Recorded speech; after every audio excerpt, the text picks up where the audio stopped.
What's up, everyone? Welcome to Program Your Remote. Today we're going to make a quick video and show you how to change the cabin air filter in a 2020 Chrysler 300. Like I said, we're going to be working on a 2020 Chrysler 300 in this video, but it will be the same on several different years. So the cabin air filter is located underneath the hood.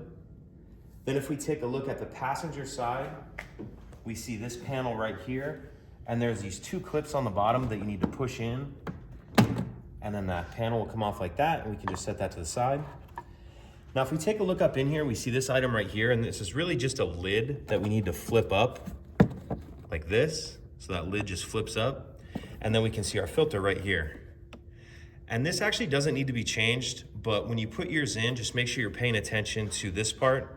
You notice this says rear of the car, and it's pointing towards the rear of the car. This is an OEM filter. This is a Chrysler filter. So if you're replacing it with an OEM filter, it'll say that. But if you have a aftermarket filter, it might just say airflow.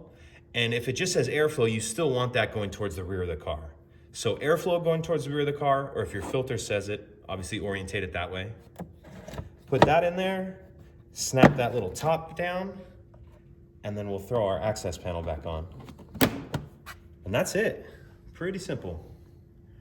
If you have any questions, please let me know. If you could take a second to like and subscribe, it helps us out, and I'd appreciate it. Thank you.